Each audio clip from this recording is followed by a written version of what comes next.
so fetch. Hey y'all, welcome back to the channel. If you're new here, my name is Kaiya, and today we are finally deep diving into the album Still Life by Opeth.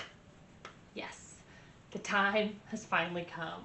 Y'all have only been waiting for this video for like 6 months. I'm sorry, okay? We're a busy girl, a lot of things happen, life moves on. I feel like this year's just flown by, but here we are. Heart has healed. From the last time we listened to Opeth, I cried, bawled.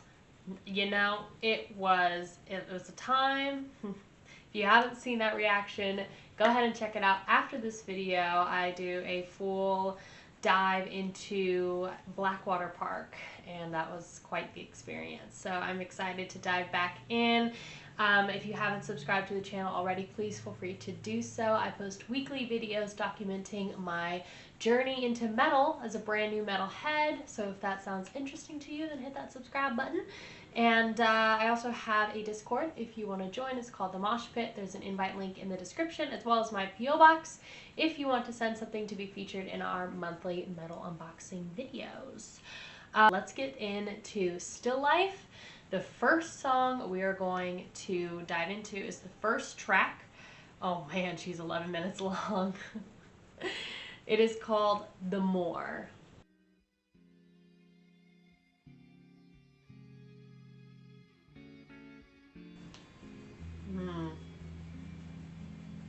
Starting off with acoustics.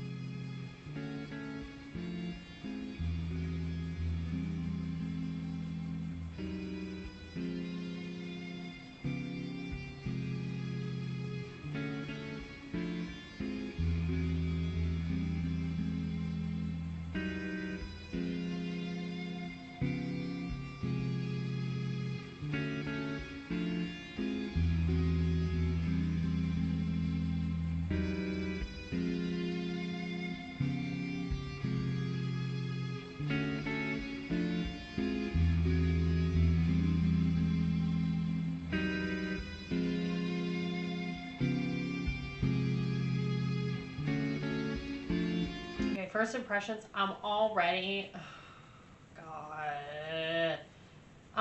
being reminded of like how emotional the first record made me.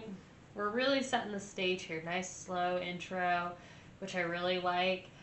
And it's kind of this like unsettling, jazzy, very like smooth jazz guitar riff tone thing that he's doing, with this like metal kind of wail. It's definitely two different tones, very unsettling.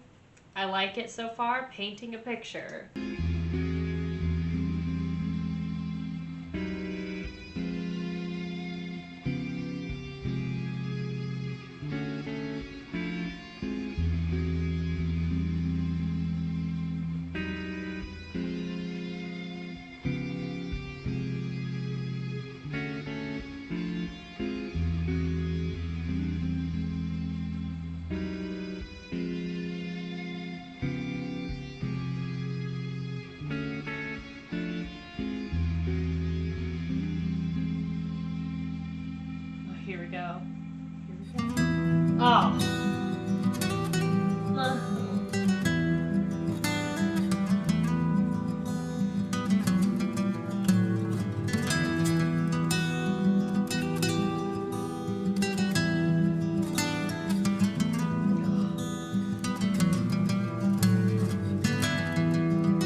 it's a bop and a half. Oh, Opeth is just so good at like building up songs and layering and just being so good at just like not just being straight screamy screams in your face, which isn't a bad thing. I'm here for that kind of metal, but they're just so good at just like storytelling with their music, especially with this song. Already we're 4 minutes in and it's like beautiful intro with those acoustic guitars. Then we have a little bit more of an acoustic guitar interlude section to build, and the way they introduced the bass in that section, because he follows in with the riff and then holds out that note, so it just like, oh, it's like it drops. You hear it, and then it just like drops and it's just smooth. Oh, that gave me chills. And the way that they bring in the vocals too, or it's not even the vocals, the way they bring in the slam, hit you with the actual metal, it startles you. And I also loved the 2-layered scream, wasn't a scream, but like drive, vocal drive. You had the lower one that was definitely more bassy, kind of holding the line, and then this very thin, breathy one on top. It was such a contrast, and it was the higher one was so breathy. Love it. Let's continue.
Section is so meaty. Oh.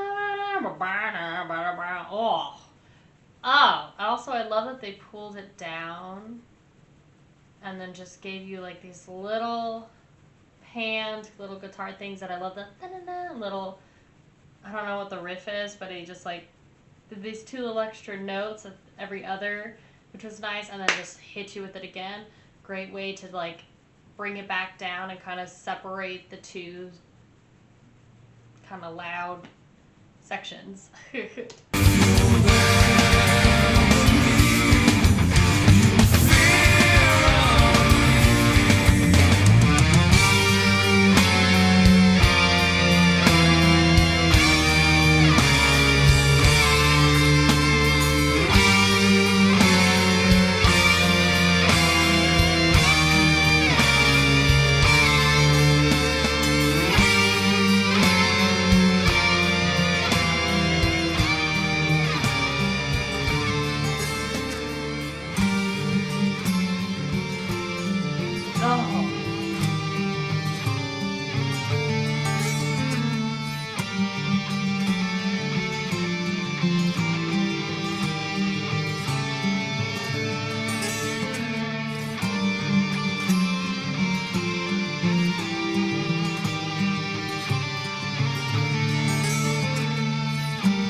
This acoustic guitar is mic'd perfectly.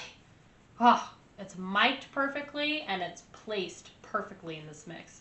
Especially when he does the lower end of this riff, it just cuddles your eardrums so nicely right here.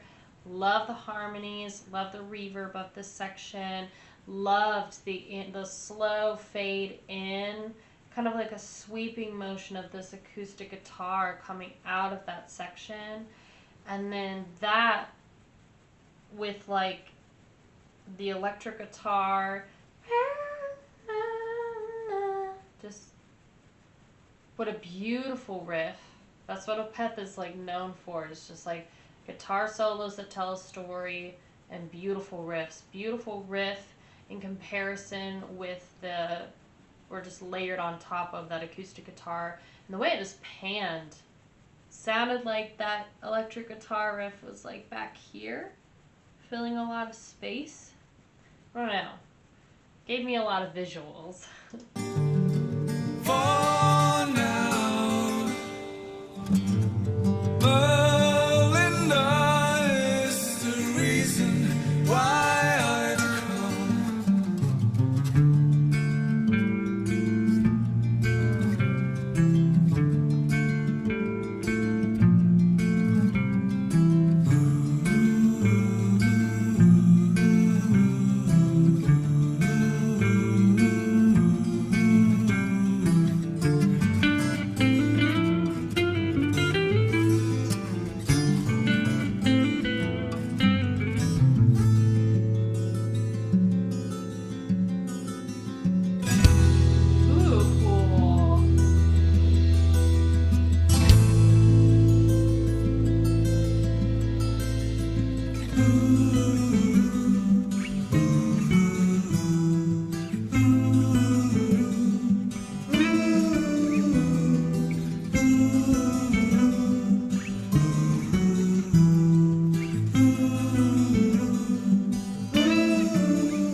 opening track.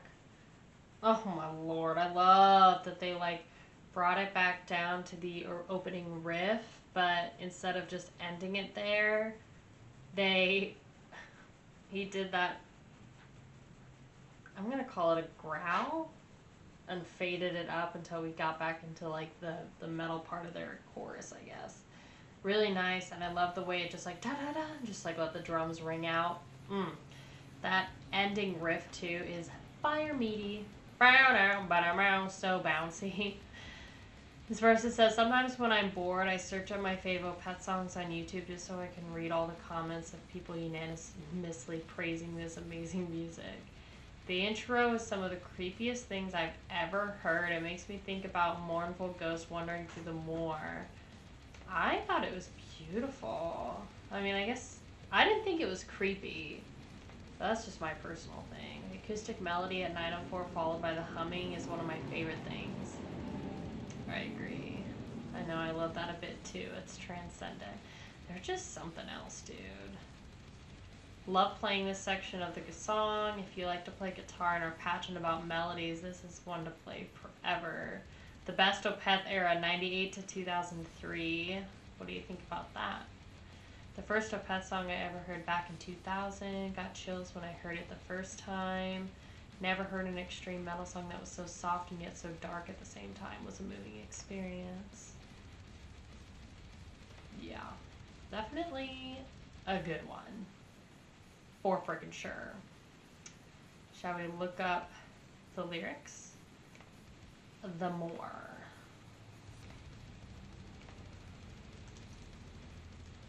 The Moor and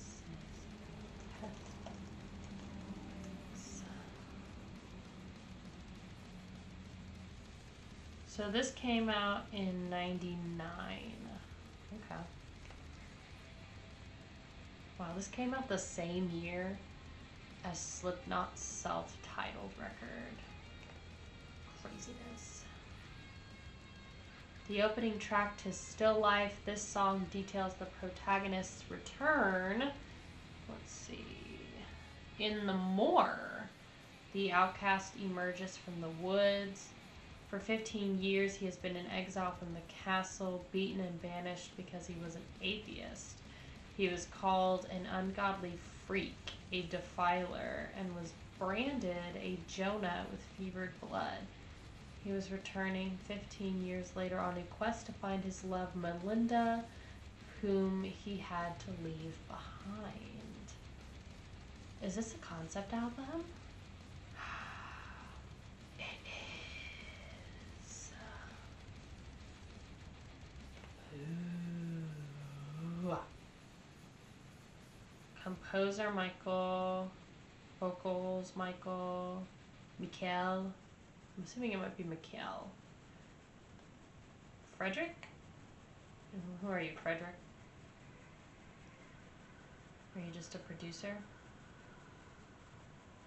Swedish musician and record producer. Best known as what? Oh, he looks cool. Oh, best known for his guitar work in Dream Evil. One of the leading melodic death metal producers in Sweden. Wow. He's worked with Dimmu Borgir, Bring Me the Horizon, Architects, At the Gates, Arch Enemy, Night Rage, Dark Tranquillity, In Flames, Soilwork, Opeth, and Powerwolf. Wow. Quite the resume you've got there. Okay, so we're looking at a concept album. The sigh of summer upon my return, 15 alike since I was here, bathed in deep fog, blurring my trail, snuffing the first morning rays, wary from what might have been ages, still calm with my mind at peace, would I prosper or fall, drain the past, the lapse of the moment took its turn. 15 years since the protagonist was banished from the village, stating how the years are alike, foreshadows the later events as everything is still the same there. This one says, the narrator is dwelling on possible missed opportunities from his past, second-guessing choices made, the choice to leave and leave his beloved behind, but recognizing that the past is done and there's nothing he can do to change it. Branded a Jonah with fevered blood. This one's unreviewed, but it says Jonah is a prophet in the Hebrew Bible, symbol of repentance due to the fact that in the Bible he didn't obey to God's orders and then regretted it, so God forgave him. Being branded a Jonah with fevered blood here could mean that, unlike Jonah, his will to not obey to religious rules are so strong and sincere that he never repented like the Hebrew prophet did. Ooh. Alright, so we've emerged after 15 years of being exiled, and we're here to find Melinda. I think. Melinda. His love. Yes. Now we are going to track number 2, Godhead's Lament.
This riff section, that little like lick that he does at the end of it, it's so sassy and just like smooth in the pocket. I love it.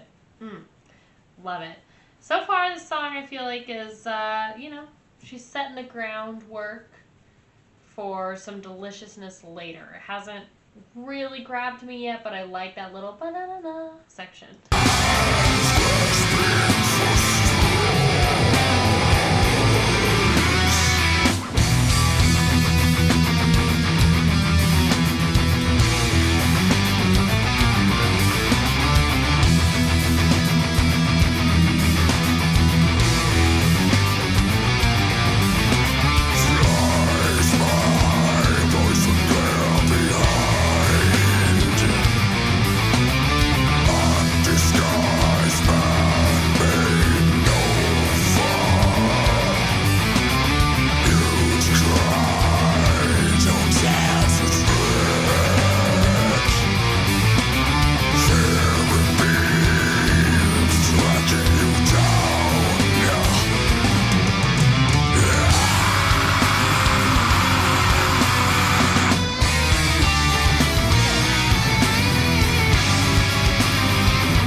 realized that they didn't do a solo in the Moor, really. They just had nice, delicious riffs. Maybe I'm wrong, but I really don't think they had a solo. That's fine. But, what I liked about this solo, I feel like the actual tone of the guitar is so much different than the vibe of the song. If that makes sense, because it's kind of a clean tone. And it felt a little bit more positive than sort of like the rest of the song. I also had another thought, and then it slipped my mind. And there it is. I wanted the guitar solo to be higher in the mix. It's a little buried, in my personal opinion.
Harmony, sounds like a small, very intimate, like, not a barbershop quartet and not necessarily a choir, but that's just like kind of the vibe that it's giving me, even though it's not as big as a choir and not as like layered as a barbershop quartet, if that makes sense. But that's kind of the vibe that it's giving me.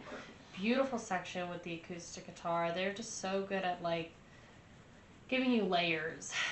Just, I love these more like mellow or softer sections with Opeth. And just like they did with Blackwater Park, they pick their times for these deeper vocals. Certainly, they do. What would they care if I did stay? No one would know. What would they care if I did stay? No one should know.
total vibe change. Total vibe change. Now we're back in this like smooth jazz. We're trekking somewhere. I'm interested to see where we're at now in our journey.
Ending. I like that they pushed harder in this ending and really kind of like amplified everything and then just did a nice clean ending. Really liked the solo that they had. I wish that I spoke way too soon because I thought they were gonna like drag out that softer section, the little like bridge, I guess you could say. That was a total different vibe change. They only did it for like 2 measures though, and then they go right back into like the louder parts. I wish they had kept that going for just a little bit longer because she's a pocket full of sunshine in this song. Oh, it was delicious. I think that and the solo are my favorite parts. Otherwise, I'm still figuring out how I like this song. I did really like the more than this one, but I think I also just need to like listen to it more. LOL, the lyrics, still brooding, soothing, clam.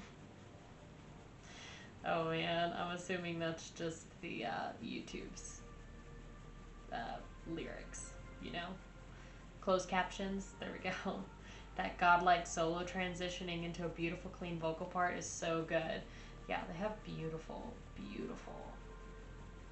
vocals and harmonies. Acoustic middle section has to be the most beautiful, the most emotional and heartfelt thing I've ever heard. Yep, I agree. Yeah, super good. This one is called Godshead Lament. Where are we at with this journey?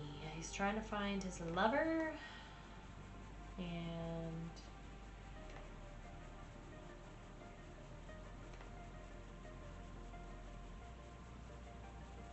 Godshead Lament finds the outcast attempting to conceal his return.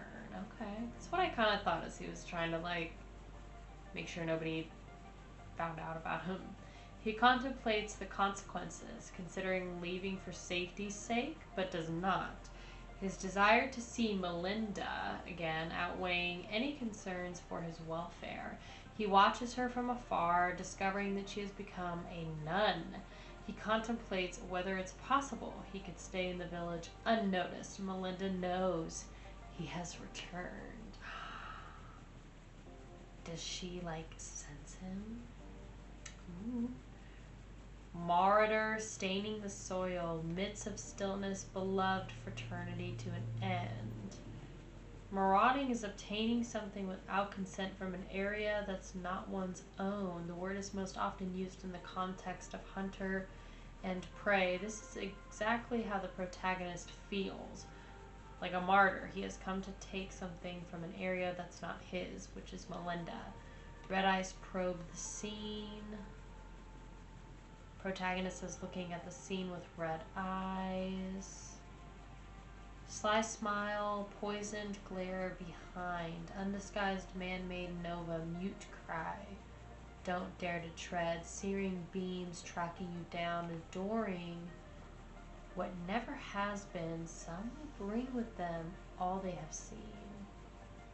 Open attack to the reigning theocracy of those who conform it. The protagonist mocks people who adore the Godhead, that to his eyes is but a construct and a lie, asserting that what they claim to have seen or heard as a supporting argument to their faith is destined to die with them. The gleam of her eyes in the moment she knew. Melinda notices that the protagonist has returned to the village for her. What would they care if I did stay? The story here follows a pair of star-crossed lovers, banished from the village. He returns years later. Yeah, we already know that. Alright. Still brooding, soothing, calm.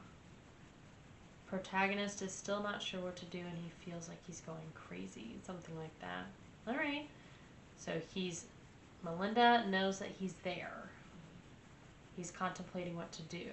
Let's go to the third track. This is the shortest track on the album, just at exactly 5 minutes. It is called Benighted. Ooh,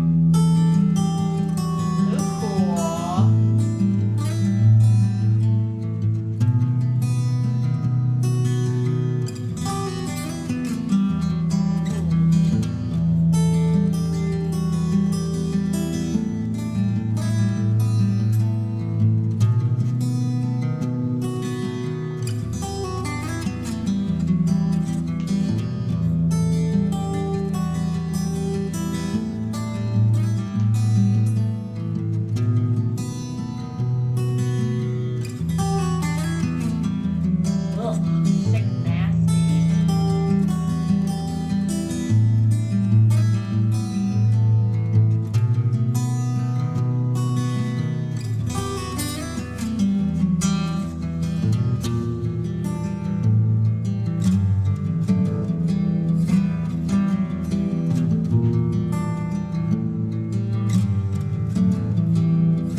Vocals, super Dave Matthews Band, but like much softer.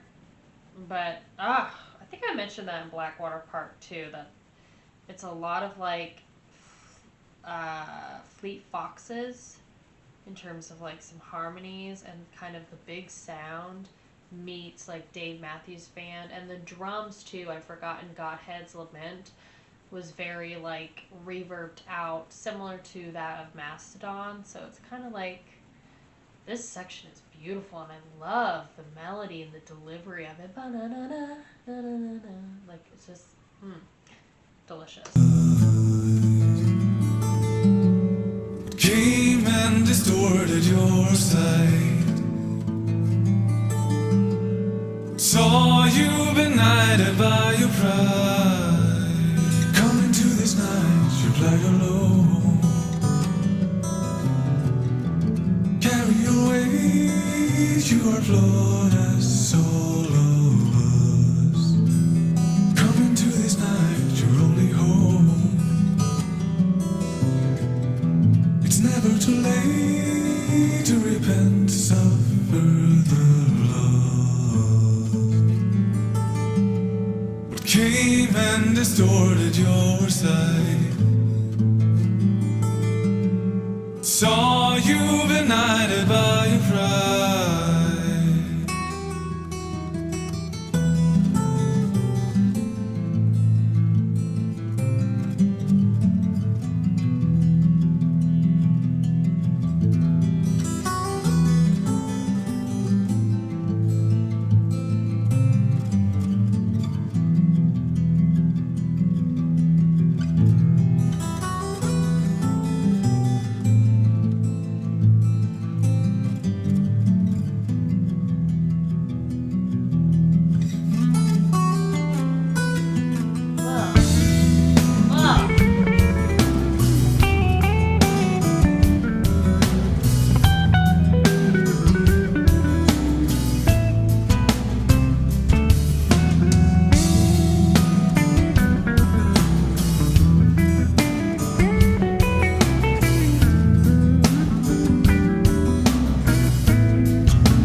In the pocket, dude.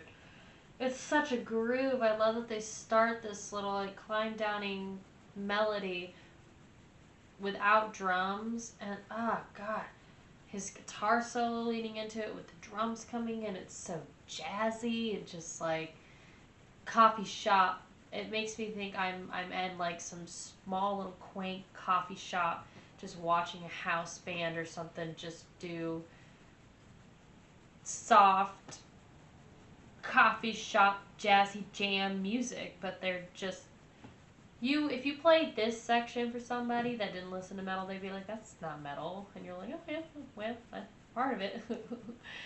Oh man, that's beautiful. All right, we're almost done with the song, but I love this vocal riff.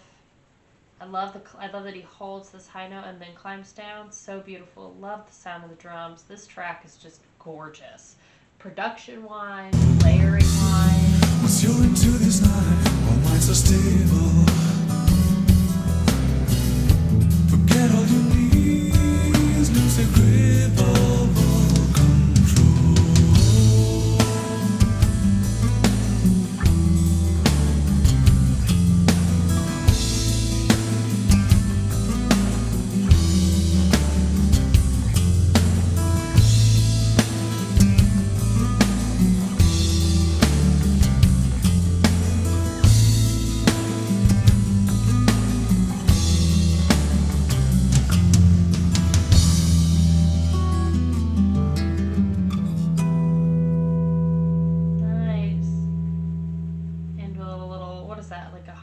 Or something that kind of ends on it. Nice, beautiful. Definitely so far this album is very layered. We've had 3 different vibes so far with these last 3 songs. Slow opener with the Moor and kind of like big sound painting the whole picture, super loud, a lot of like screams, layers, some softer parts, and then I feel like Godshead Lament was just kind of like setting more of the foundation and kind of just like almost like an interlude. There weren't a lot of like moving parts. In my personal opinion, I remember that song as like just kind of flatlining a little bit with a few little things that were nice.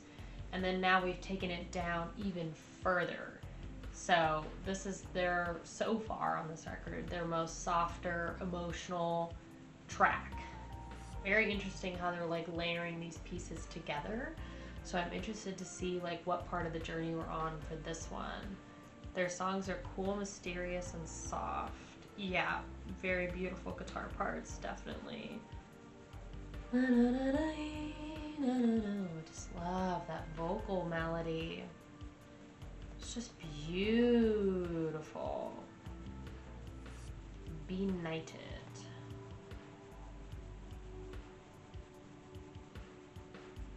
So I wonder what still life is.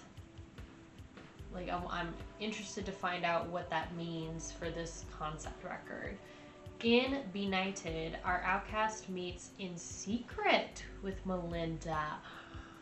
The outcast tries to convince her to abandon her superstition and leave with him because he loves her. He tells her that she has been brainwashed and should let it all go.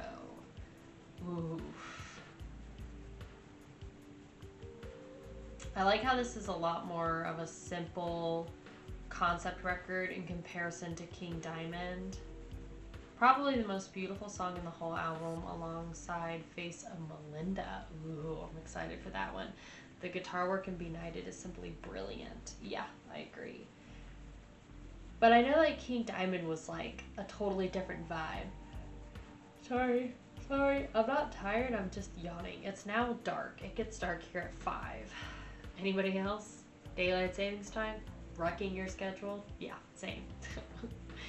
Whereas King Diamond had concept albums that I think his whole thing is he tells stories that are a little bit more in depth and complex. Opeth does the same thing, but whereas King Diamond lyrically tells the story with the concept record, Opeth he lets the music really speak for itself. I think they let the music speak for themselves.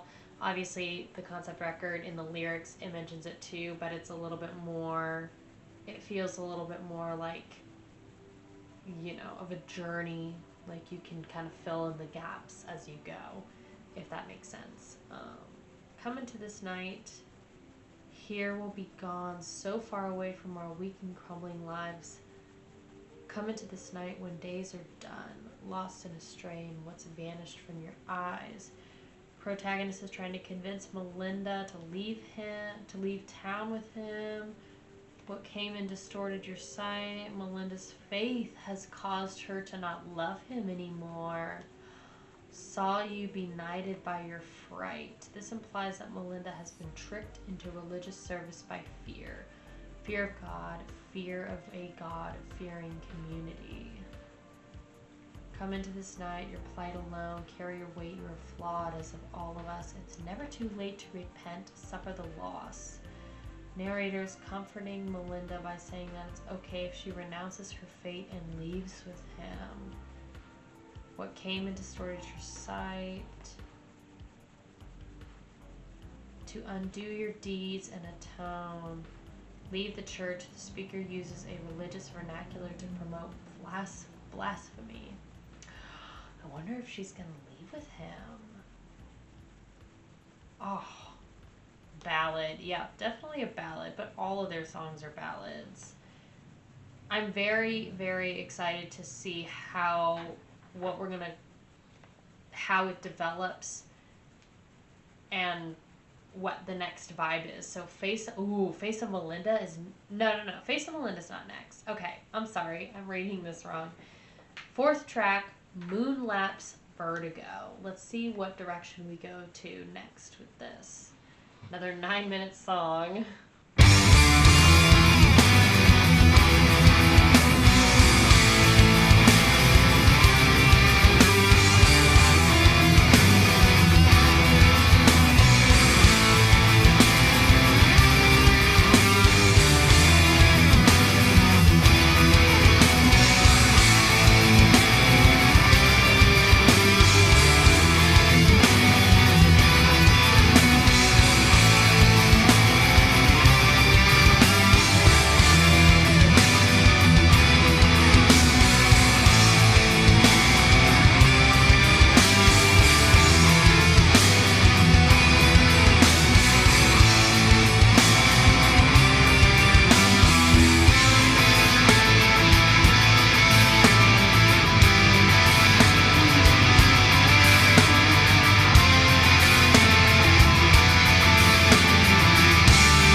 giving me like either indecisive vibes from Melinda or like hopeful kind of like begging vibes. Something like that. It's like pleading or indecisiveness. There's like some, yeah, something like that. Because it's a little like, it's both happy, but there's like elements of sadness to it. I'm just trying to like think of the characters through this.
As I listen to this just to get more of the vibe, but I like that they had clean vocals, harsh vocals. Now we're in verse 3 with clean, so I'm wondering if verse 4 is going to be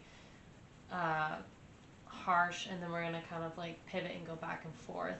Super nice. I loved these like riffs that were in that section just before the harsh vocals.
Love the pause.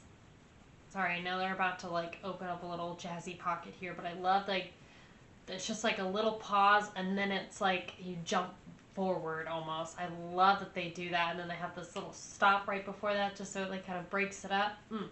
Really nice in the pocket.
ringing that note out. Do you hear that?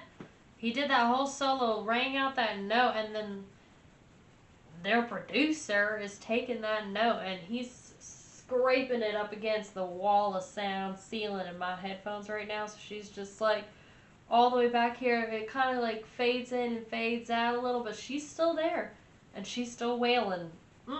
I like that.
So we fade.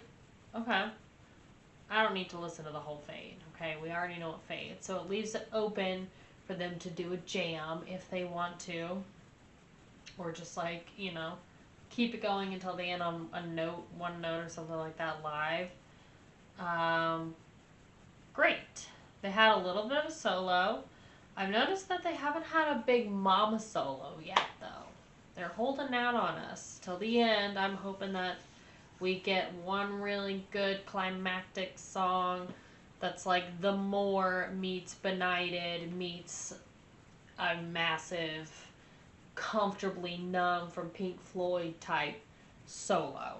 That is what I want. I will be happy, fully satisfied with this record if we have a big mama solo, because they're giving us babies right now.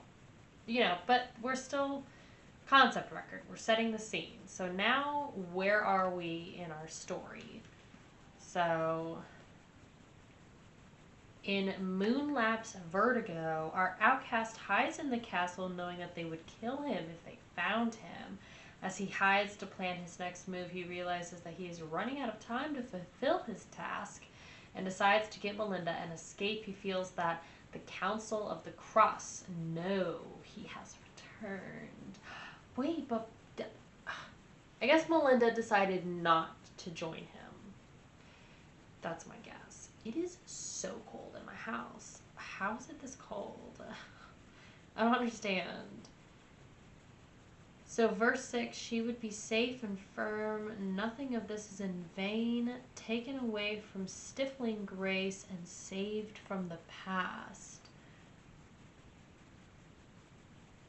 The outcast has decided that he'll take Melinda with him and he won't be deterred no matter what. He's going to take her away from the religious order she's joined and save her. Oh, that's right, because we decided that she was kind of brainwashed. So I'm assuming she told him no. So then he went into the castle. Okay. Okay. No promise would put them down. No trace of reverence left. They're definitely holding out on us. I feel like that one, again, was like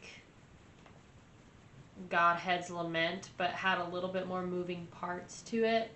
I think I'm just more into, like, I love all of the aspects of Opeth, but I love their lower sections a lot better. And I do like their scream, you know, the screams that they have and stuff like that. But when they bring it down, they have a lot of these, they're just like masters of like creating these groovy pockets, really bringing it down and having it just be these most beautiful lows, quiet moments in the songs, which I really like. I like all the sections, but I feel like that's where they really shine the most. Whereas, like, in my personal opinion, in Godhead's Lament, the reason why that song's not really clicking with me is because they didn't have a lot of that in there. In my personal opinion, I'll have to listen to it again, but I just feel like it was kind of like this the whole time, minus the solo and then that little pocket of sunshine that I had mentioned. Moonlapse Vertigo is kind of the same thing. Started off like very stagnant to begin with. So, you know, that's okay. We're just moving through it. So now we are on to the fifth song, Face of Melinda.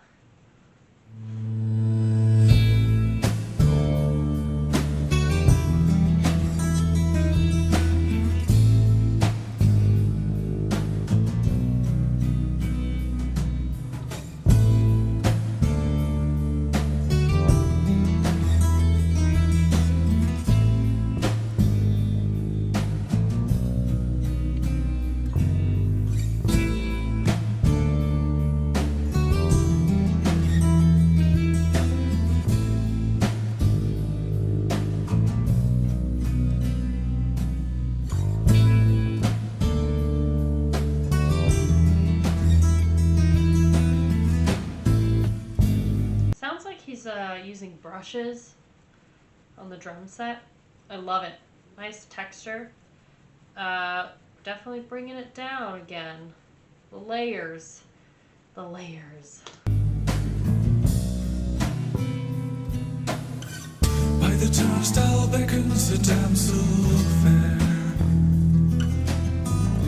The face of Melinda neath blackened hair. No joy would flicker in her eyes. Brooding sadness came to her eyes.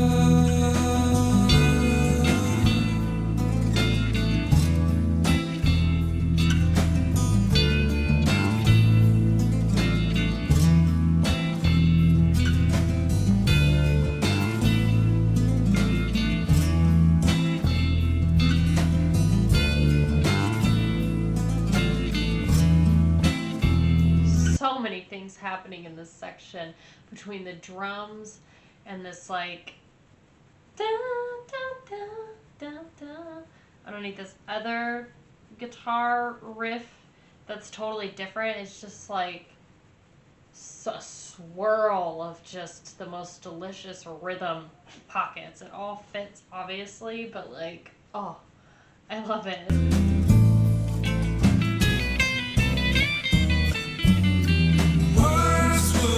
Falter to a tone. Failure had passed a stepping stone. She'd sworn her vows to another. This is when no one will bother. And conceded pain in crumbling birth. God upon the earth, found where she sacrificed her ways, that hollow love in her face.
sorry. I am listening.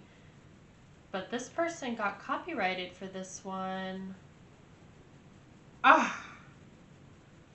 With Peaceville. Is Still Life with Peaceville? Hold on.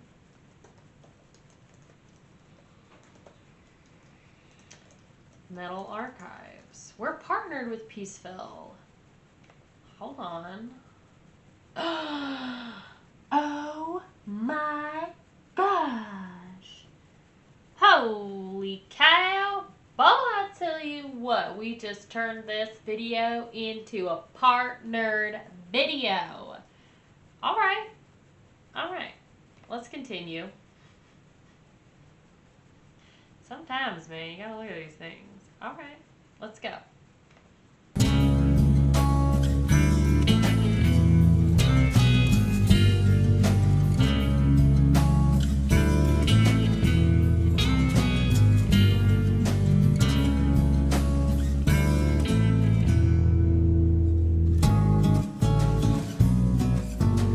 Oh wait, no we're not.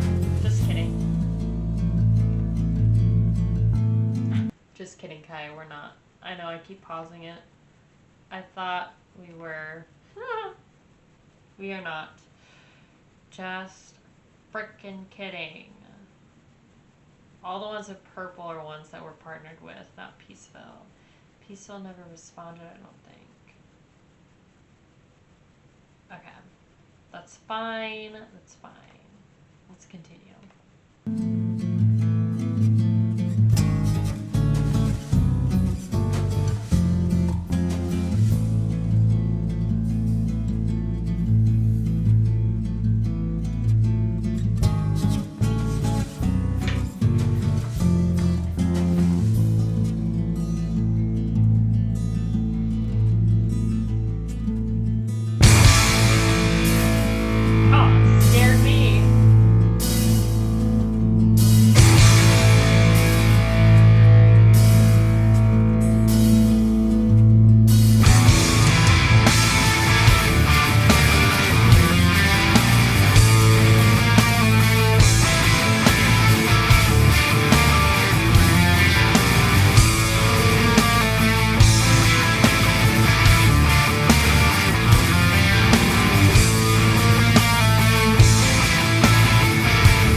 Climbing down, drop out, going straight into this acoustic section. With the drums too, holding out on that cymbal and then it claps together. Oh, what a perfect way to just drop and like build. They're perfect at doing that.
feel about this song. I liked the ending guitar solo. I felt like it was good. I feel like there were some really good pockets. I really liked this like slow pocket that they had right out of that, I guess, kind of mini solo thing. They still haven't given us the Big Mama solo. This one started off slow, and I feel like was pretty. I mean, it was like a good vibe, but it was pretty like flat for me for a lot of it, but not in a bad way, because like Opeth, their music is not meant for this type of thing as far as like filming goes. Like you've got to be like, I mean, it's perfect for like fall day, rainy, cold day like this. Like I would listen to this whole album, you know, just eating dinner, like painting, doing something else. So they're definitely like, this album, I really love it so far. First impressions, so Face of Melinda, I was expecting a little bit more personally. I felt like it was a little bit flat for a good majority of it, but I did love the riff coming into this like lower acoustic layered section, and the drums with brushes. So good. So let's see what people. I've met Melinda. The persona of Melinda is that one feminine entity who cannot be stereotyped or categorized. Every man has come across one lady such in his life. For Mikhail was his daughter, the personification of femininity, like Wordsworth writing the solitary reaper. I look upon this lyric as the solitary reaper of today. Opeth is not everyone's cup of tea. You need to acquire a taste for them, but once you do, boy, you can't get enough of them. It's like a drug. I agree. They're just immensely talented. It's almost ridiculous. I'm still salty that we aren't partnered with Peaceville for this record. I thought for sure we were, but I just read my notes wrong. Rip. So this song, Face of Melinda, is about the main character meeting with Melinda because he's in the castle.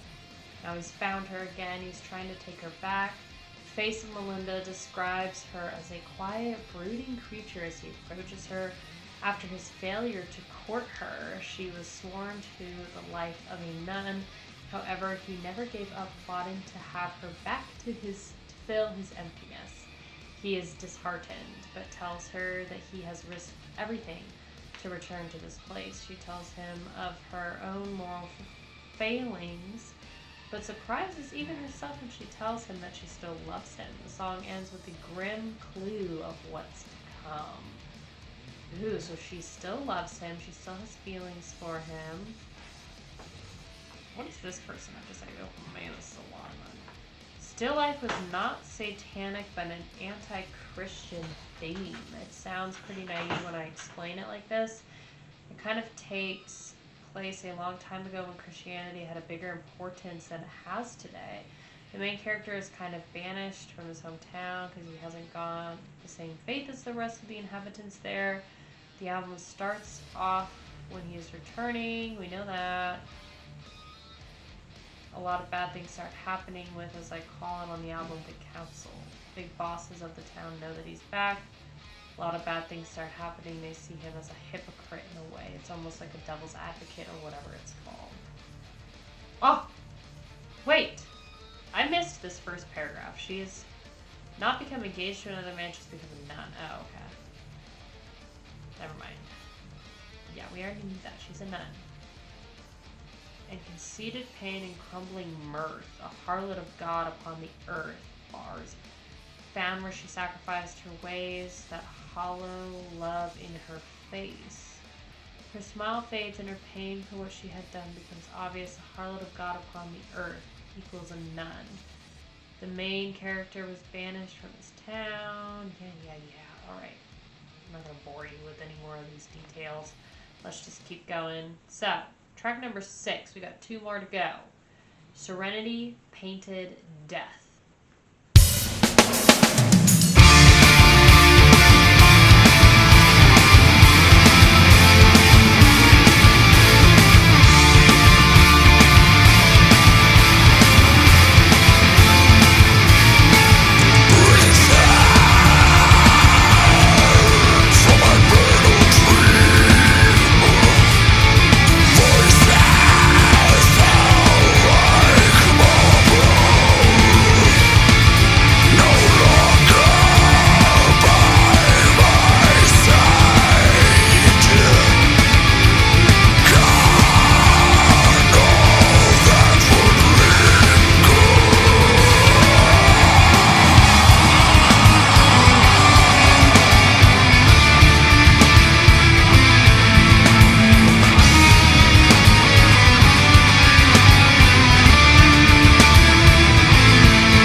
he has this like vocal part ripped from my embrace. Wow.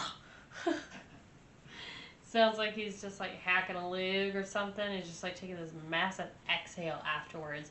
Also, can we talk about how this riff, this section, the vibe of it is so much different, in my opinion, than everything else on the album. Like, it is a totally different vibe. We are in a different chapter right now. It's bouncy, it's lighter weight, it's a little bit more like boppy. I don't know. It's different.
Layering over this banana section in this chorus or verse section, I don't know. Anyway, it's delicious. Love that they just have the little bit of acoustic guitar layered on top of all of this electric guitar and vocals and everything. Also, that section that I said was like different. They did even more stuff that was like not Opeth, if that makes sense. It felt just more like typical, and not in a bad way either, just like typical metal that you would normally hear with other bands. Nothing I've heard so far that Opeth has done was that section, especially the like, this little like, I don't know, super metal riff that they had in the verse there. Wild. That was such a different vibe, and now we're more into Opeth, because I feel like Opeth is in their own little pocket. They're their own little thing. So that was definitely different. It was a different vibe.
I realized that before we get into this section and I forget my thought, I realized that section that we just finished, it makes me think of Bloodbath, which I know there's a member, I think it's Mikkel, that's in Bloodbath. It sounds very Bloodbathy and Lamb of God-esque, especially with that little riff.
Oh, hard stop.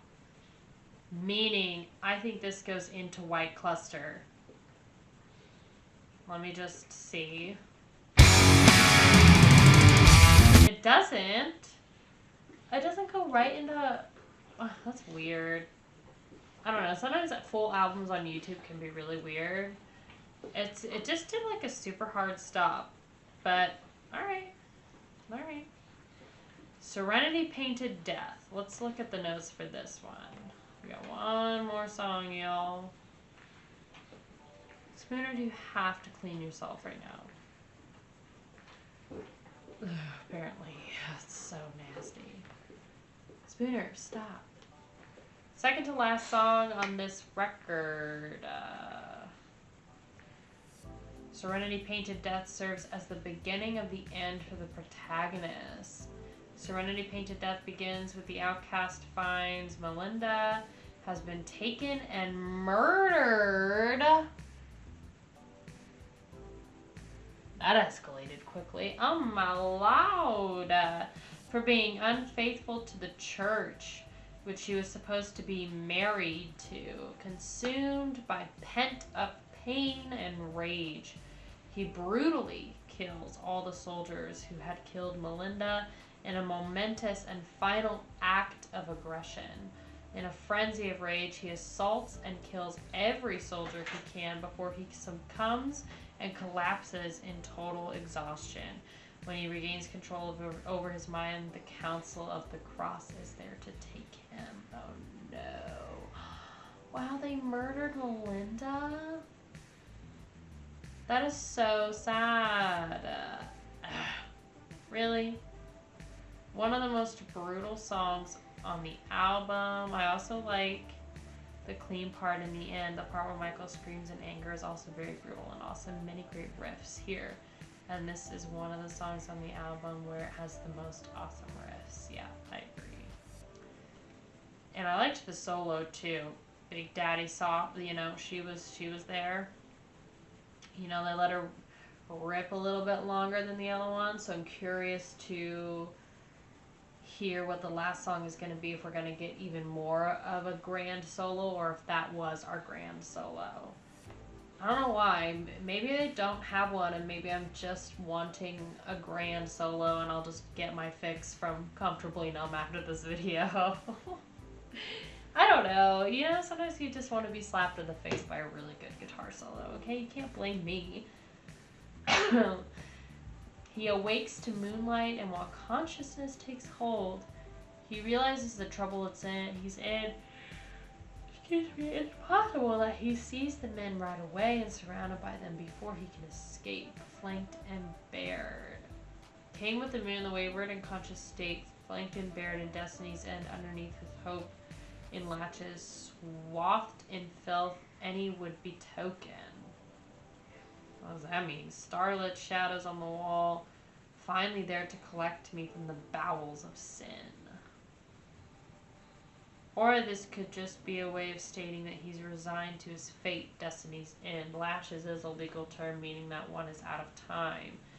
He's saying that all his hope is gone. He's covered in blood from the men he's killed. Soldiers arrive and cast starlit shadows on the wall. From the bowels of sin could be referred to the literal entrails of the antagonists that he killed, meaning that he has disemboweled them. The next track reveals his fate. Saw her fading, blank stare into me, clenched fist from the beautiful pain. He watches the life fade from Melinda's eyes. She's left staring at him blankly. If you ever look a corpse in the eye, you can tell that there is an absence of life. The clenched fist is Melinda's, most likely involuntary, contracted due to the pain of her death. This is sad. I wanted her to live. Narrator's describing Melinda's corpse in the first line. She's pale and slightly pained look on her face. Rip Melinda. Hold on. I'm trying to get... So he's awoken from the sound of voices. They're deafening. He realizes that Melinda is gone. I guess they slept in the same room together in this castle. Ripped from my embrace. The town elders found that Melinda had taken to our protagonist's arms, and they took her and hung her. Met the earth in silence. Ugh. Melinda. Alright. Let's see what our fate is for our young protagonist. I have a feeling he is going to be tortured and then killed. But let's see. White cluster.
Riff that he's playing here, I don't know if it's like the same riff from Serenity Painted Death, like the end of that song, the one that's very bloodbathy. This, regardless if it's the same, it sounds like it's a variation of it because it's the same sort of bounciness in terms of the actual riff itself, but then also the guitar tone is the same from that bloodbath inspired riff in Serenity. So I like that it kind of meshes well together, like it kind of interlinks those two songs together.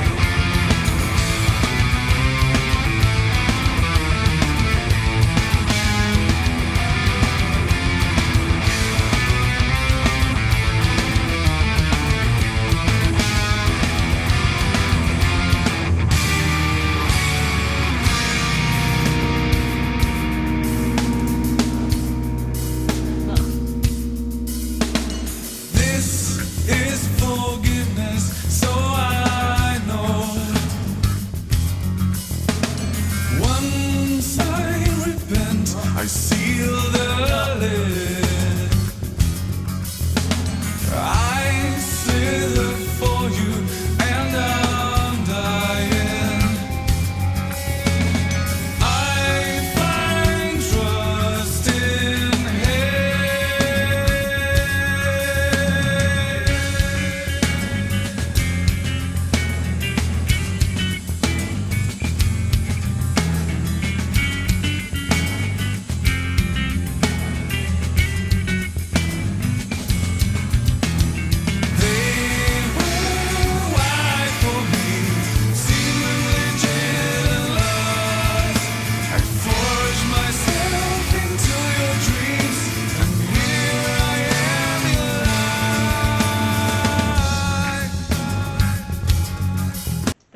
so nasty.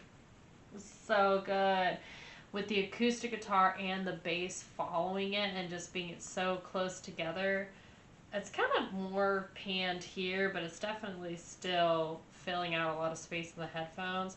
But I love it because the way they layered it, it's just the string noise of the acoustic guitar that's really like giving it that nice balance. Because otherwise the acoustic guitar, note wise, because it's so low on the actual guitar, it's following the bass and it's pretty there. But that nice string noise is just such a perfect layering piece. That's also why I love how they use the acoustic guitar throughout their albums, is they just use it as a nice layering piece in comparison to all the noise that's going around. It's like, here's a nice little acoustic guitar with the string noise and just doing this little medieval thing over here. So this is nasty. This is fire note nasty.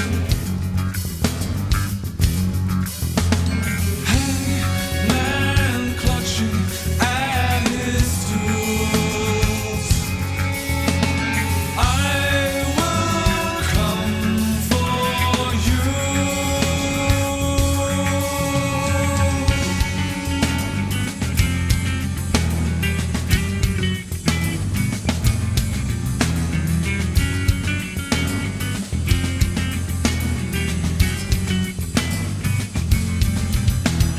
They will lie for me, seemingly jaded love. I forge myself into your dreams, and here I am, your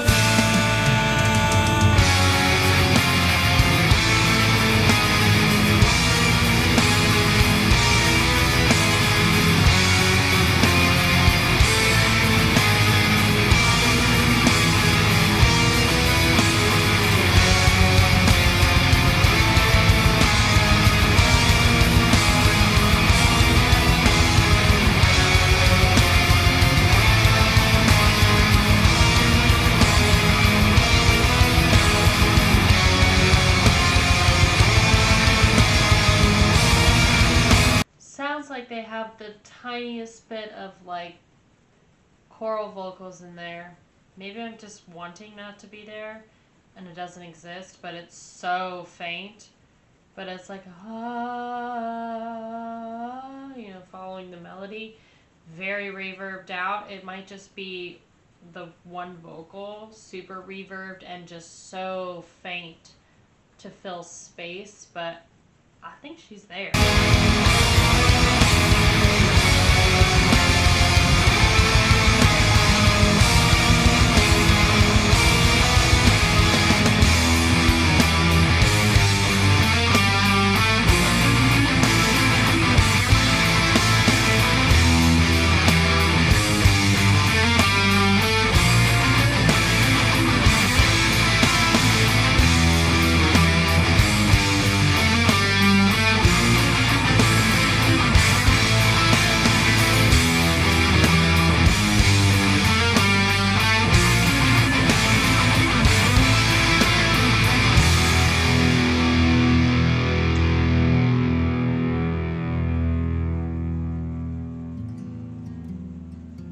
Oh.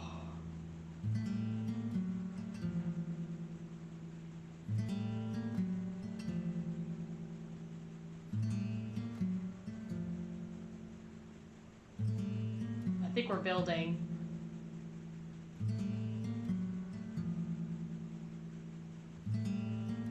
Oh, they didn't pan it this time. So you repeated it twice.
loved that they had coming out of the solo just a little acoustic riff, and then that's it. That's just, there it is. And then it's a nice transition, nice like step down before they get into this breakdown part.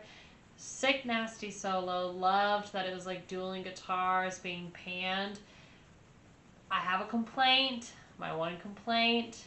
The mixing for that solo was not good as far as like layering for me. Because like the stagnant second guitar that's holding the rhythm is so heavy here. And those two dueling solos are so buried because they're higher in tone. They're so buried under his like low tone. They needed to be like, in my personal opinion, I wanted them to be moved up definitely so that it was more of like a wailing wall of sound.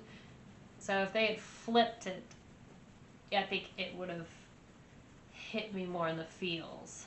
You know, that's what it was missing. Plunging into anywhere but here.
So we're fading out for this song too. Okay. That's the end of our journey. Let's see what people have to say. This is Opeth's best album in my opinion. Facts. Let's see. Clearing Skies. Facts. My favorite album. I think this is their best, though Blackwater Park has the best production. I agree. That solo starting at 8:18 has got to be a top 5 Opeth solo for me. Oh man. Bubba. Let's see what we got. White Cluster. Final song. Let's see. Final song from Still Life. White Cluster is the tragic end of the story. Oh, I bet he died. Outcast emerges from his dreamlike state, which slowly turns to reality. The Council of the Cross tries to make him repent, but he is insincere. He is led to the gallows to be hanged. In a moment of reflection before he dies, he feels a hand on his shoulder, and as he looks behind him, he sees Melinda standing there, ready for him to join her in death. At last they are together. That's what I thought. That's what I thought would happen, is that she, because there's a line in here of like, I will join you in your dreams. I forge myself into your dreams. That's kind of how I figured, like, okay, like he's gonna join her in death. Still it came passing by. The outcast most likely felt would be killed immediately, or at his own life would have ended after Melinda's death. Instead, he wakes up to a new day, which he wasn't expecting. Sealed the spell of my scrawny body. The knocking message stated in the prior verse continues here. He's malnourished. This is forgiveness, so I know once I repent, I seal the lid. I slither for you, and I'm dying. I find trust and hate. They were white for me, seemingly jaded and lost. I forge myself into your dreams, and here I am, your wife. Guitar solo. Let's see what this is. Solo trades off guitar leads. It goes Michael, Peter. Each part of the solo is panned to the left first, then the right, which makes it seem like a trading off solo. Yeah, I already mentioned that. As the primal touch brought me back for the last sight I did see is still here, beckoning right behind me. The narrator feels a touch. When he looks back, he sees Melinda standing behind him, ready for him to join her in death. So I'm assuming this is Melinda that's on the cover of the record. Still life. I don't know what that means for the album. Still life. Still... I don't know. Maybe I'm thinking too much into it, but let me know your thoughts down below. What you think the title of the record, Still Life, how that relates to the concept album, because I would be interested to know what your thoughts are on that.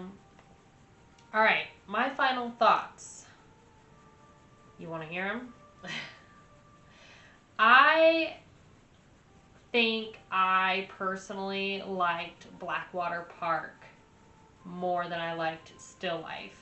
Some of y'all might disagree. You might really like this album. I, for the record, do not think that this is a bad album. I think this is right on target with Opeth's sound. I think it's a great album. I love that it's a concept record. Opeth, I don't think, granted I've only listened to 2 albums, but I don't think they could possibly make a bad album. I think Still Life is just not hitting me as hard as Blackwater Park did, and maybe that was because Blackwater Park was my first introduction, you know, to Opeth, and I was just maybe more emotional that day when I filmed that video, but I didn't come to tears for this record. I am going to continue to listen to this record, though, because Opeth is mood music. It's kind of sad boy music. It's kind of like, it's an experience to listen to this stuff, so it's always different when you're listening to it in the studio and things like that. So I think overall it's a really great album. I loved the concept record aspect of it. Y'all know I love concept records. I love that this one was very, like, it had more of a tragic ending to it. And I felt like there were some really catchy riffs. I noticed the match, I guess, the link with Bloodbath and Opeth. And I think that was in Serenity Painted Death, where they had that sort of like very modern sounding, if that's even, I don't know, it's just not Opeth's normal sound or what I'm used to. It's a super bouncy section. It was very different vibe, overall sounding, very Bloodbath sounding, but it was still really good. It was just not expected. I guess what I felt was missing from this record was a really outstanding guitar solo, and there were some really good, like, screams, some good gutturals and stuff like that. Definitely the Moor, I think, is a really strong track.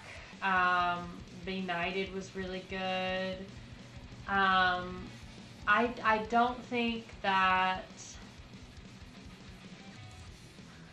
Face of Melinda, although I really liked the brushes on that one, there were certain things that I really liked about each song, but I think Godshead Lament is probably the weakest one for me. But the Moor and Benighted were so good.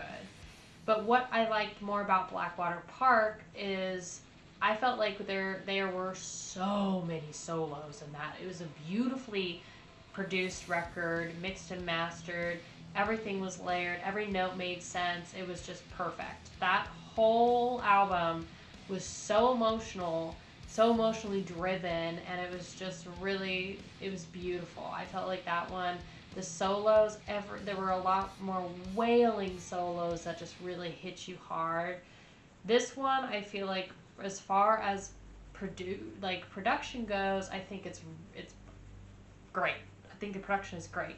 But I think that the solos are really lacking because of the mix, how they are mixed, especially in White Cluster with the dueling guitars. Like, they're so buried under that main riff, you just can't really, it's just a punch.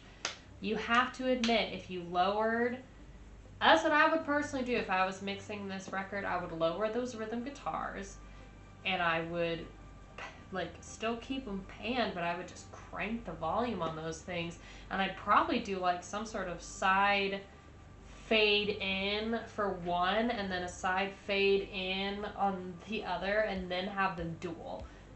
You don't tell me that wouldn't sound amazing, okay?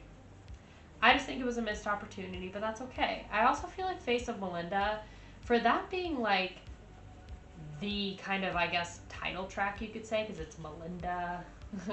I feel like it was a little boring. Same with Godshead Lament. There were just a lot of like very stagnant parts to those songs where it was just like kind of the same riff before we got into a different section, which can be okay, but I feel like, again, I just felt like it was lacking. They did the same thing in this album as they did in Blackwater Park, which is where they like specifically placed their lows, their gutturals, their real metal sound. And the other thing that bothered me about this record was all the fade-ins. Y'all might disagree, but I feel like they really missed an opportunity by not linking songs together, especially with Serenity Painted Death, the way that one ends.